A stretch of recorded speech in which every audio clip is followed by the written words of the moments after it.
여러분 안녕하십니까? 네팔 선교사 김종훈입니다.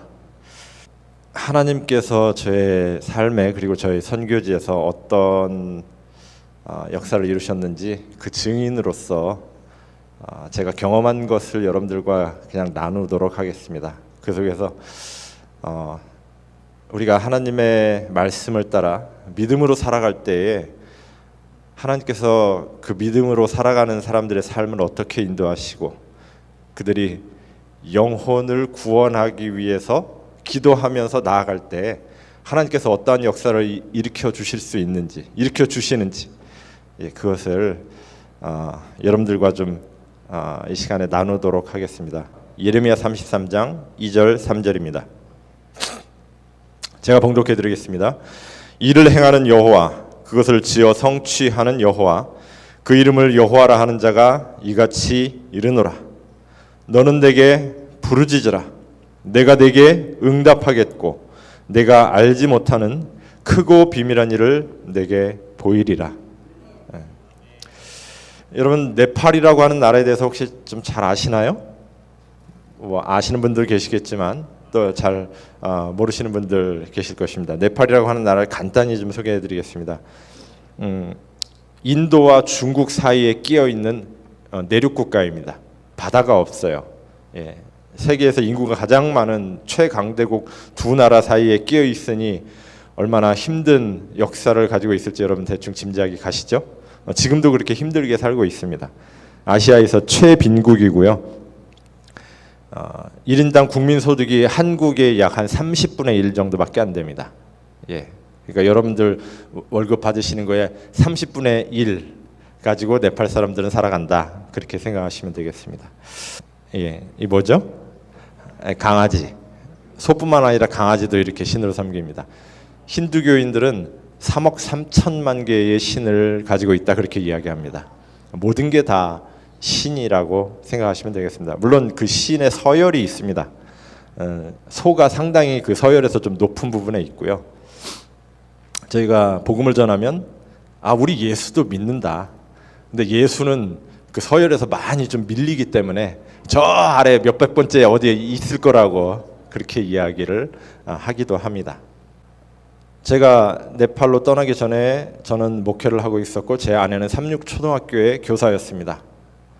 대충 여러분들이 그럼 짐작을 하시겠죠.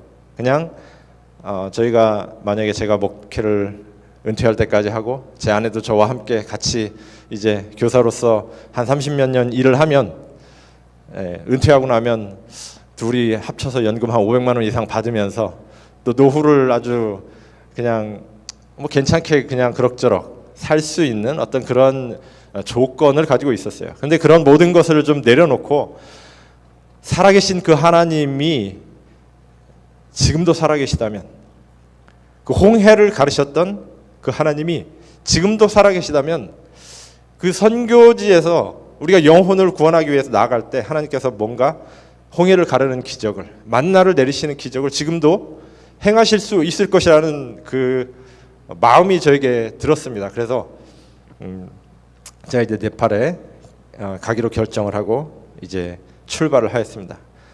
네팔에 가는 날 저희 두 딸 사진입니다. 초등학교 3학년, 6학년이었습니다.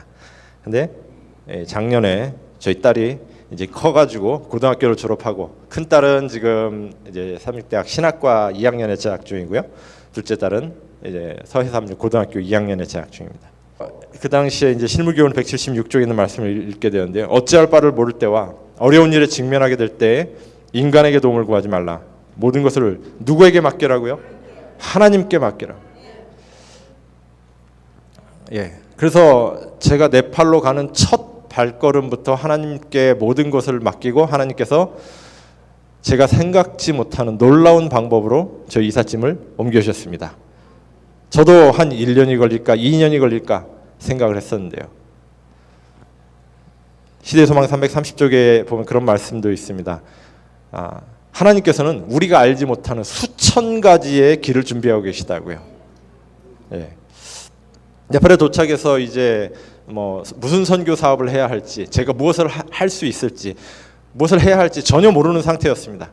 1년 동안은 현지 네팔어 공부를 하고 또 교회들을 방문하고 선교지들을 방문하고 또 선교사들을 만나면서 그렇게 이제 시간을 보내면서 그렇게 하다가 이제 거의 1년쯤 되었을 때 제가 이 지역교회를 다니다 보니까 고아들이 참 많이 있었어요. 내전을 거쳤고 또 네팔의 인구 3천만 명 중에 400만이 해외 노동자로 나가 있습니다. 그러다 보니까 이산가족 아닌 이산가족들이 너무 많이 생기면서 가족들이 깨어지고 고아들이 많이 생겼어요. 그래서 이제 제가 가장 먼저 시작을 한 것이 이제 고아원이었어요.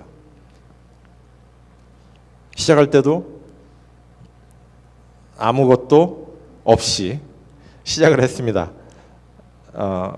성경에 보면 우리가 도와야 할 그 대상을 딱 특정을 해주고 계시죠. 하나님께서 여러 번 누구를 돌보라고 그랬어요? 고아와 과부들. 예, 과부는 제가 나중에 시작을 했고요. 고아들을 돕는 일부터 이제 시작을 했습니다. 근데 말씀드렸다시피 저는 뭐 후원자도 없었고 후원 단체도 없었고 아무것도 없었어요. 그런데 좀 아까 실무교훈 176조에 뭐라고 말씀하셨어요? 누구에게 구하라고요? 하나님께 구하라. 제가 그때 가기 전에 또 읽었던 책이 하나 있는데 5만 번 기도의 응답을 받은 조지 뮬러 이야기라는 책이었습니다. 조지 뮬러 목사님 흉내를 좀 내봐야겠다 제가 생각을 하고 사람한테 남한테도 얘기하지 않았습니다. 그리고 하나님께만 기도했어요. 하나님, 제가 고아들을 돌보라고 하셔서 제가 고아를 좀 돌보려고 이제 아이들을 데려왔습니다. 이 아이들 근데 제가 지금 돈이 없거든요. 하나님 아시잖아요. 하나님께서 먹이시고 입히셔야죠. 기도했습니다. 어느 날 한 집사님에게서 저에게 카톡으로 문자가 왔습니다.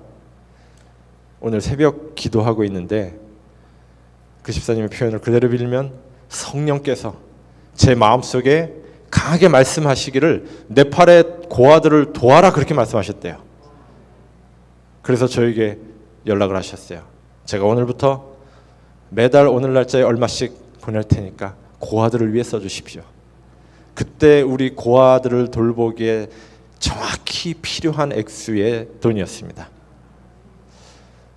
하나님 우리의 기도를 들으시고요, 우리와 함께 하신다고 약속하셨잖아요. 그리고 우리 예언의 신의 실무교훈에 보면 뭐라고 말씀하셨냐면 하나님의 모든 명령은 뭐라고요?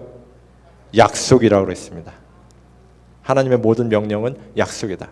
너는 내게 부르짖으라. 명령이죠. 분명히 명령형입니다. 근데 바로 이어서 뭐라고 말씀해요? 내가 내게 응답하겠고. 이건 뭐예요? 약속입니다. 명령이고 약속이에요.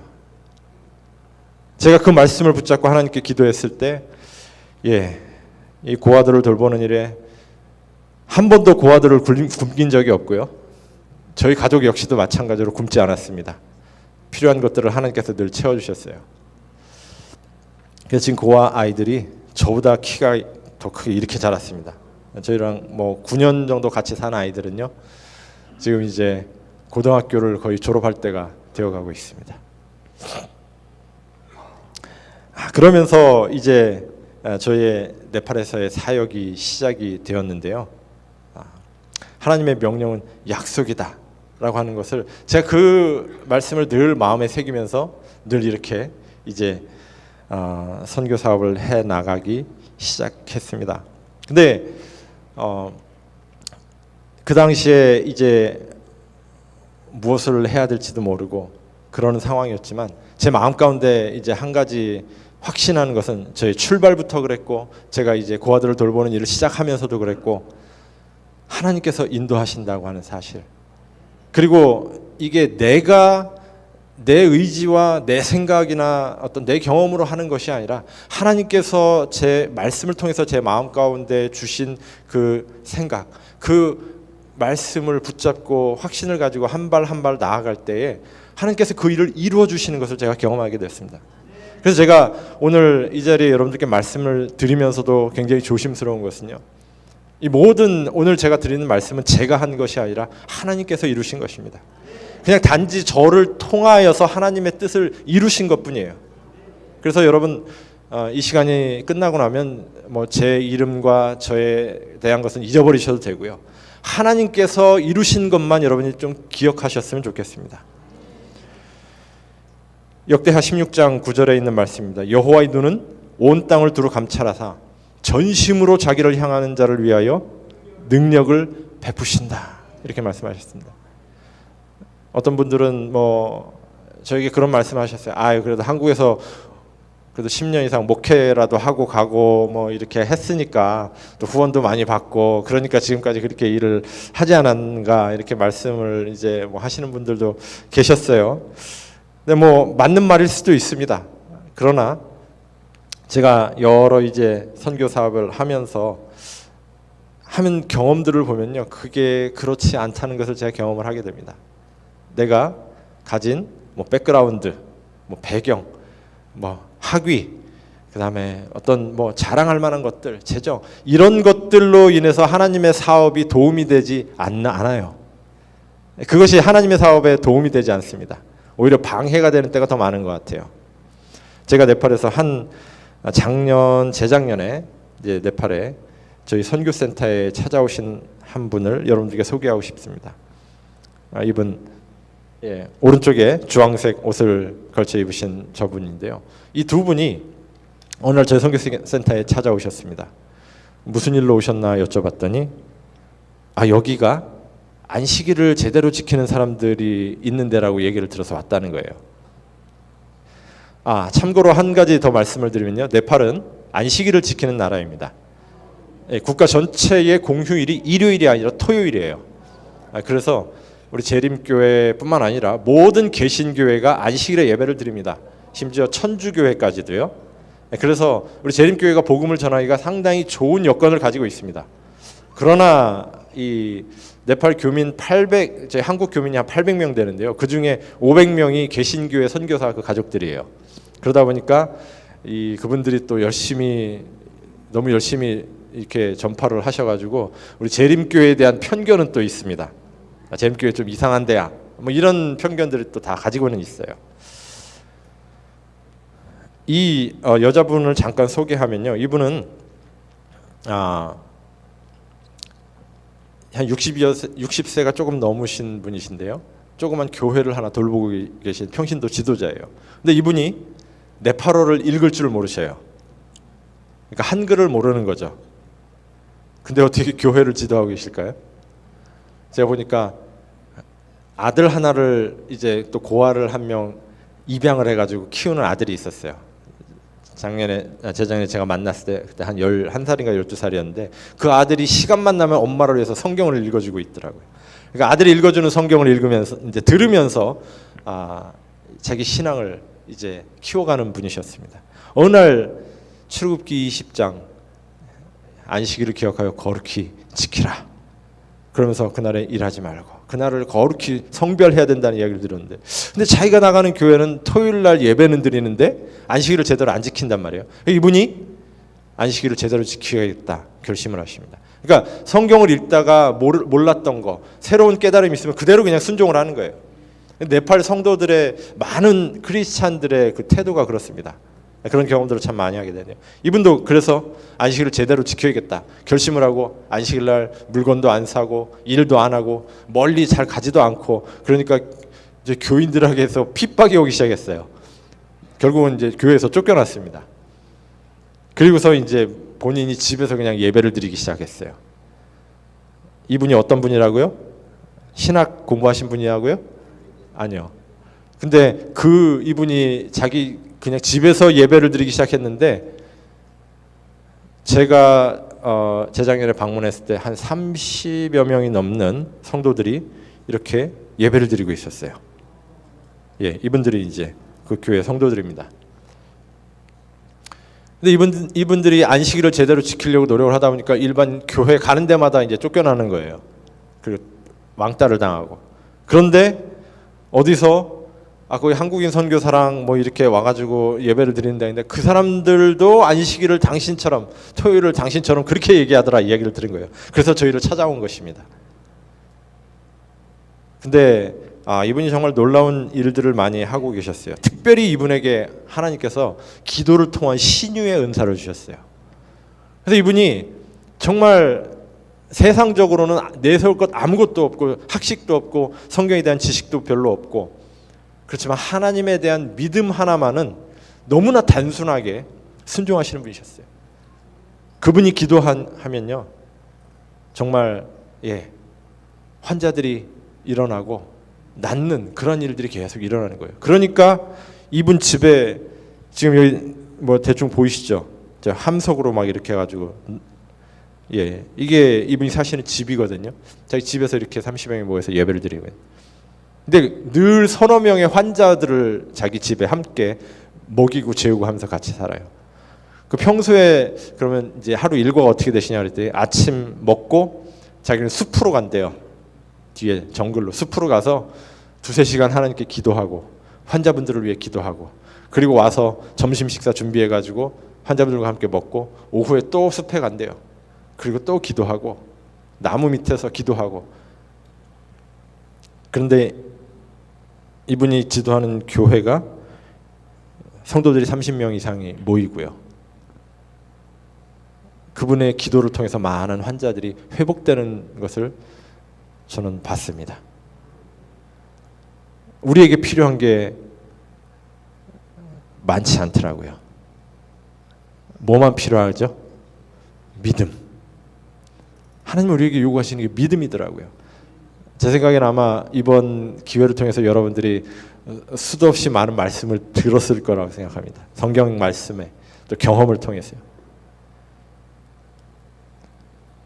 믿음이 있으면요 하나님께서 그 한 사람을 통해서 우리가 예상치 못하는 놀라운 일들을 이루시는 것을 저는 네팔에서 많이 봤습니다. 학위가 필요한 것이 아니에요. 경험이 필요한 것이 아닙니다. 믿음이 있으면 되는 것이에요. 그래서 저는 제가 아주 좋아하는 격언 중에 하나가, 기도하는 한 사람은 기도하지 않는 한 민족보다 강하다라고 하는 말입니다. 우리가 믿음의 기도를 하나님께 드릴 수 있다면 그 한 사람의 기도는 한 민족을 이길 수 있는, 능가할 수 있는 그런 힘을 갖고 있다고 하는 것이죠. 재작년에 저에게 한 새로운 선교지가 생겼습니다. 여기 많이 보던 분이 저기 지금 모자 쓰고 계시죠? 우리 황민영 장로님, 저와 함께 네팔에서 정말 동고동락하면서 같이 고생하면서 같이 죽을 고비를 넘기면서 그렇게 같이 살았기 때문에 저는 그냥 제 형이라고 생각을 합니다. 우리 장로님과 함께 우리 선교사들이 새로운 개척지, 네팔의 채빵이라고 하는 가장 근대화가 덜 된 부족들이 사는 마을에 이제 선교를 하러 가게 되었습니다. 가는 길이 이런 길로 가야 돼요. 보기만 해도 아찔하시죠. 이런 길로, 저런 비슷한 길을 이제 차를 타고 한 2시간을 산길로 가서 이제 거기에 내려가지고 필요한 물건들을 이제 이렇게 짊어지고 또 몇 시간을 걸어가야 이제 있는 교회입니다. 그 동네 아이들이에요. 너무나 가난한 동네입니다. 이들이 먹는 주식은 주로 감자와 옥수수 같은 것들이에요. 쌀밥은 1년에 뭐 많이 먹어야 10번, 15번 먹는다고 그러더라고요. 그곳에 이제 복음을 전하러 간 것입니다. 뭐 이렇게 아찔한 길로 이제 가서 교회에서 이렇게 전도회를 했어요. 우리 황 장로님이 아주 큰 역할을 이제 이 개척하는 데 역할을 해주셨는데요. 첫 번째 전도회 갔을 때 일어난 이야기입니다. 아까 보셨다시피 이제 우리 선교사들이 먹을 여러 가지 짐들을 이제 싸가지고 3시간인지 4시간인지 길을, 그 조그만 오솔길 같은 낭떠러지 길을 걸어가지고 이 교회에 도착해가지고 전도회를 했어요. 100여 명의 100 몇십 명의 성도들과 어린 아이들이 늘 참석을 해서 말씀을 배웠습니다. 2박 3일 동안 진행된 전도였어요.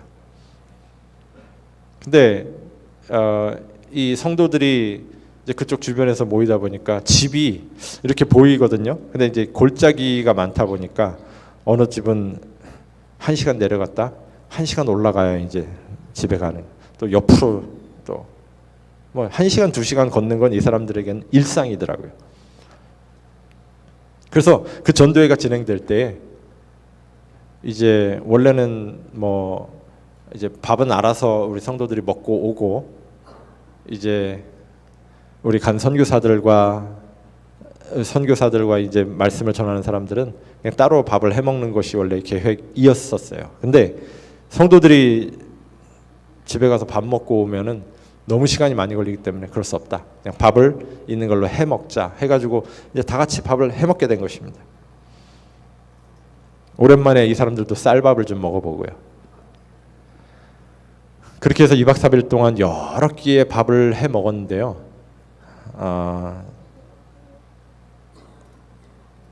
자, 이 사진에 보면 쌀이 25kg짜리 딱 한 포대가 있습니다.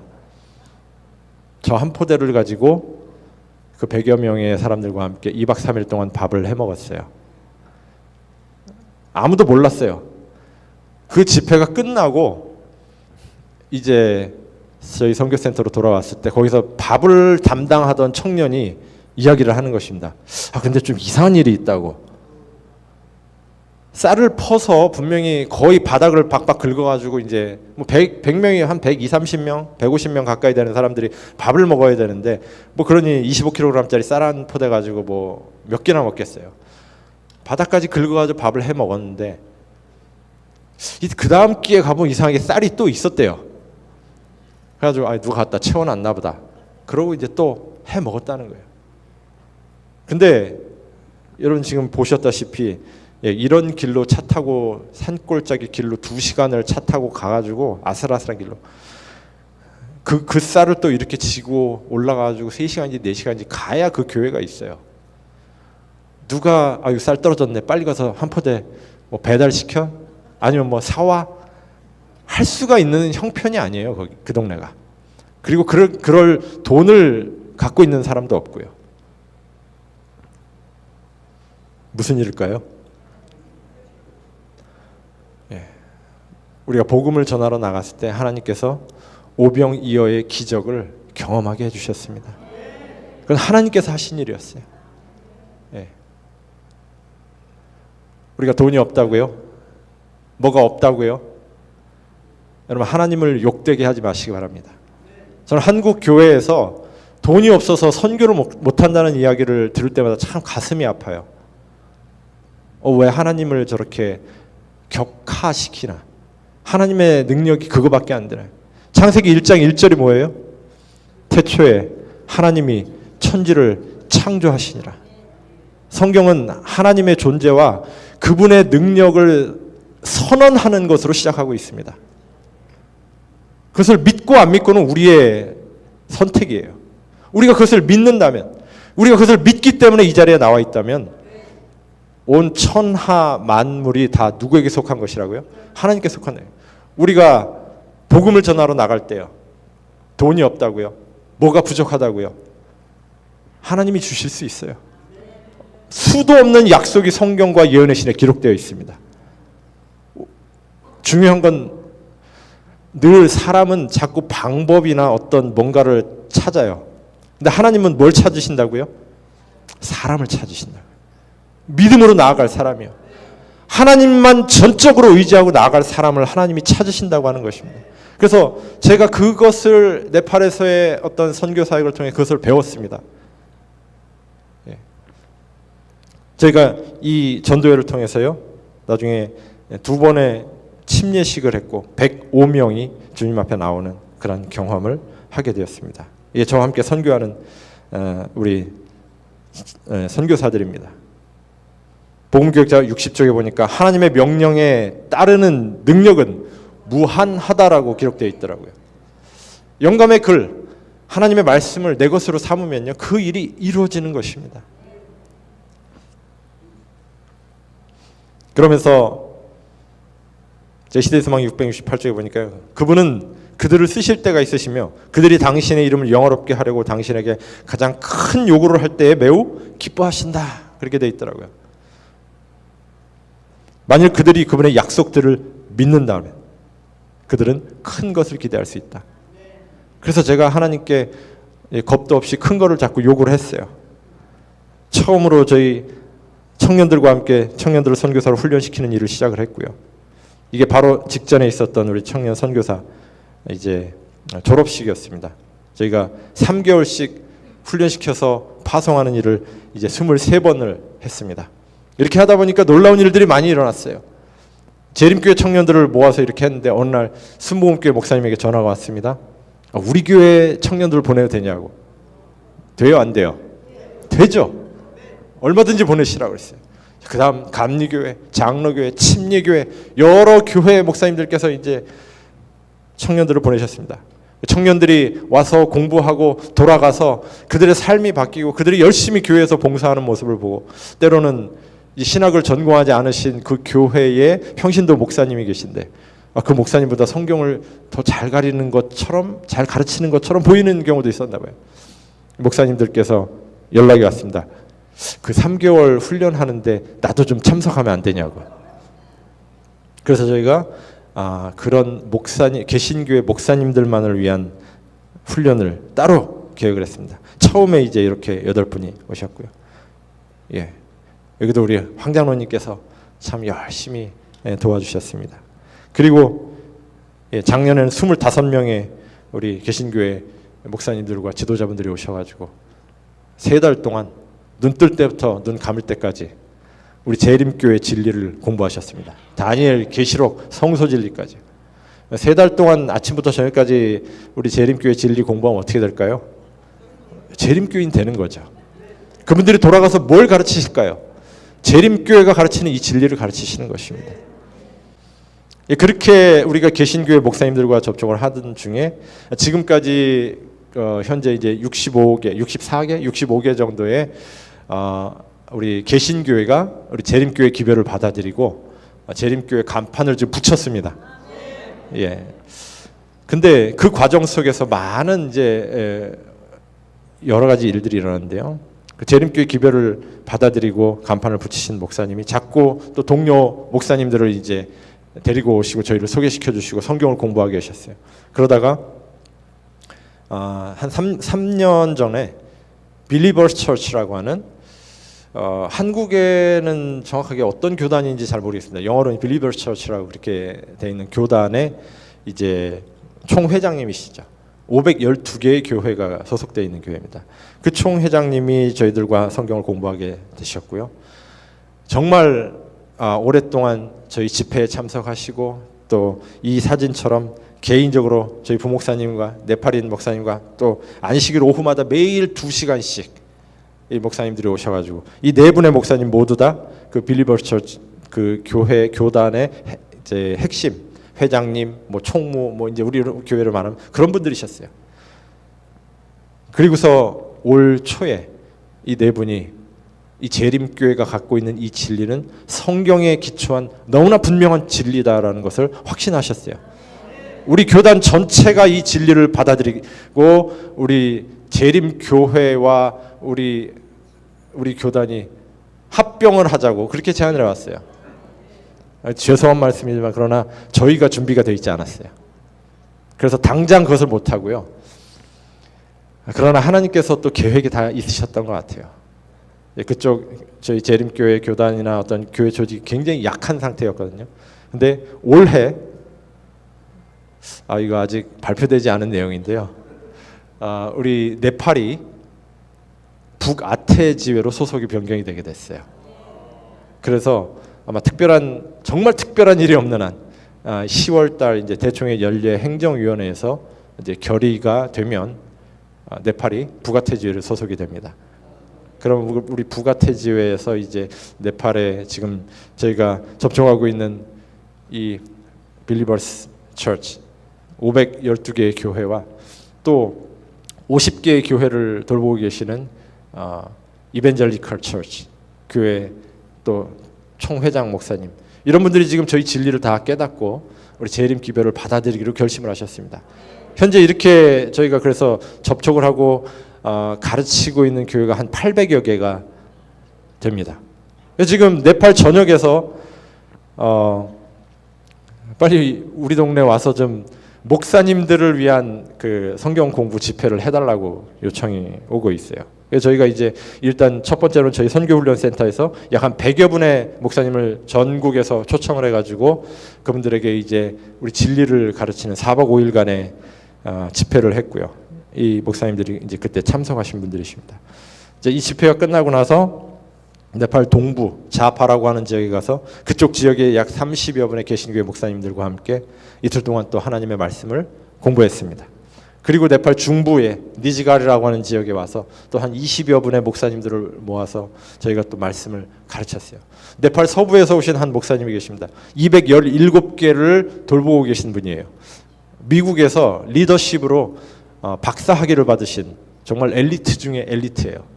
저도 아직 대학원도 못 마친 학사거든요. 근데 그 목사님 박사학위까지 미국에서 받으셨더라고요. 근데 그 목사님이 오셔서 4박 5일간 모든 집회를 참석하시고 이 재림교회가 가르치는 이 진리는 정말 성경에 기반한 놀라운 진리라고 인정을 하셨어요. 다니엘 계시록을 공부를 하시면서 와, 이런 다니엘 계시록 공부는 자기가 처음 해본다고 말씀하셨어요. 그러면서 저희가 네팔 서부에 7개의 군에 217개의 교회를 자기가 돌보고 있는데 좋은 강사님을 모시고 그쪽 지역에 와서 전도회를 해달래요. 우리 성도들을 위해서 자기가 최소 2,000명을 모으겠다고. 저희가 지금 그 전도회를 좀 준비하고 있습니다. 시대의 소망 667쪽입니다. 하나님께서는 사람들을 구속하는 당신의 놀라운 계획이 다만 보잘것없는 결과만을 성취하도록 계획하지 않으셨다. 자, 여기부터 한번 같이 읽어보겠습니다. 시작. 자력으로 할 수 있는 일을 신뢰하지 않고 하나님께서 그들을 통하여 하실 수 있다고 믿고 일을 하기 위하여 나가는 모든 사람들은 그분의 약속의 성취를 확실히 깨달을 것이다. 아멘입니까, 여러분? 여기서 가장 중요한 게 자력으로 할 수 있는 일을 신뢰하지 않고요. 나의 지식, 나의 경험, 나의 재정, 나의 상식, 이것에 근거해가지고 하나님의 일을 하려는 사람들이 교회 안에 너무 많은 것 같아요. 제가 그런 많이 봤습니다. 그래서 아니 우리가 돈이 이거밖에 없는데 어떻게 그 일을 하냐고. 안 된다고. 근데 영감의 글은 뭐라고요? 자력으로 내가 할 수 있는 일을 신뢰하지 말고 하나님이 나를 통하여서 우리를 통하여서 할 수 있는 그 일을 믿고 나아가는 사람들은 그 약속의 성취를 보게 될 것이라고요. 우리의 삶 속에 정말 하나님의 약속의 성취가 그렇게 적은 것처럼 느껴진다면 그 이유가 무엇일까요? 우리가 그것을 믿음으로 나아가지 않기 때문에 그런 것이라고 저는 생각됩니다. 하나님께서 오늘 우리를 통하여 일하기를 원하고 계십니다. 여러분과 저는 이 시대의 엘리야로 부름받은 사람들이에요. 여러분과 제가 이 시대에 제7일 안식일 예수 재림교인으로 부름받았다고 하는 사실은요, 여러분 그냥 단순히 우리가 남은 자손이다라고 그렇게 치부할 일이 아닙니다. 하나님은 여러분과 저를 통해서 뭔가 하셔야 될 분명한 사명과 뜻이 계시다는 것이에요. 그렇기 때문에 여러분과 저를 이 시대의 재림교인으로 부르신 것이에요. 우리가 일요일 교인이라고 말하는 그 사람들과 달리 그냥 안식일에 예배를 드리는 것만 다르다면 우리는 남은 자손으로서 직무유기하고 있는 것입니다. 우리의 목숨을 다 바쳐서라도 복음을 전해야 되는 것입니다. 엘리야, 이 시대의 엘리야로 부르심을 받은 여러분과 저가요. 사랑하는 믿음의 가족 여러분, 우리 예수님께서 곧 오실 것입니다. 여러분 너무나 잘 알고 계시겠죠. 하나님께서 지금 사람을 찾고 계십니다. 엘리야처럼 목숨을 두려워하지 않고요. 내가 처해 있는 처지와 형편을 돌보지 않고 주님의 복음을 들고 나갈 하나님의 백성들을 찾고 계십니다. 이 자리에 함께 하시는 여러분 모두가 그렇게 준비되는 하나님의 남은 백성들 되시길 간절히 소망하면서 말씀을 마치겠습니다.